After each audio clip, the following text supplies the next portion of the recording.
tu ne mets pas une vie de sacrifice, tu ne peux pas arriver. Parce qu'il y a des gens qui font des sacrifices pour ne pas que toi tu arrives. Donc il faut que toi aussi tu fasses des sacrifices pour que tu arrives. Ne pensez pas que pour arriver à sa destination ou pour bien valider sa destinée, il y a un sacrifice à faire. Il y a des choses à faire. Il y a des actes à poser. Parce que si tu n'es pas en action, tu ne vas jamais arriver. Parce que dans ta famille, tes parents t'attaquent, tes sorciers sont contre, tes ennemis sont contre, tes marabouts sont contre, tes mystiques sont contre. Ils vont faire des sacrifices pour ne pas que toi qui arrives au top. Ils vont se lever contre toi. Pour qu'un homme arrive à sa destination, pour qu'un homme parvienne à être grand, il faut des sacrifices. Il faut les chats qui vont l'emmener dans le surnaturel. Il va rentrer comme ça facilement dans les destinées. Non, il m'a dit il va devenir grand. Comme on lui a dit ça, il se lève en même temps et puis il va devenir grand. Frère, il y a le prix à payer. Il y a des principes. Par moment même quand tu vas arriver, quand tu veux marcher selon ta destinée ne respecte pas tes décisions. C'est que toi tu veux mettre sur pied. Ta destinée là, il est au marché. Il y a des gens qui ne veulent pas se sacrifier et puis ils veulent payer. Des grandes personnes voient des cartes de voitures, vous êtes contents. Il y a des gens qui ont payé le prix de formation pour avoir cette voiture. Il y a des gens qui vont lever très tôt le matin.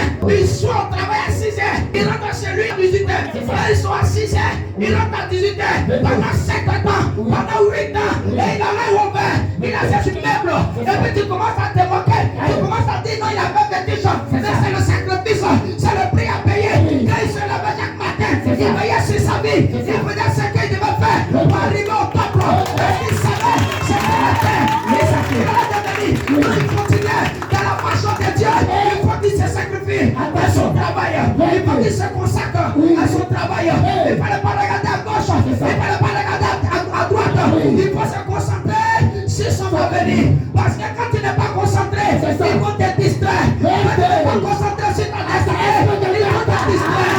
Il y a des esprits de distraction. Toutefois que vous voulez vous concentrer, ils vont venir vous distraire. Toutefois que vous voulez prendre une bonne décision, ils vont venir vous distraire. Par moment même, tu as mis un projet sur pied. Lorsque tu dis à quelqu'un, la personne te dit, est-ce que c'est ce que tu veux faire là? Tu es sûr de toi, tu es sûr que ça va passer. Si tu laissais, et si tu faisais comme ça, la personne est venue pour te désorienter. C'est pas tout on dit, il y a aussi pour garder. Vous savez tes secrets, les secrets d'une personne fait de lui un grand. Lorsque tu n'as plus de secrets, tu n'es rien du tout devant les autres. Je peux tout te dire. Tu vas penser que c'est tout que je t'ai dit. Au moment tu vas t'en rendre compte, je fais quelque chose, et puis tu viens me poser la question. Pourquoi tu ne m'as pas mis au courant? Ça veut dire que tu ne peux pas tout savoir. Parce que quand quelqu'un connaît tous tes secrets, ça veut dire qu'il t'a déjà déterminé. Il te connaît de haut au bas. Mais la Bible dit quoi? Personne ne connaissait le secret de Jésus. Jésus est un homme de prière. Jésus est un homme de puissance. Personne ne pouvait connaître son secret. Il partait ses 5 journées dans les endroits bizarres pour se communiquer avec son Dieu. Par moment même prendre certains apôtres. Il prend Jean, Jacques.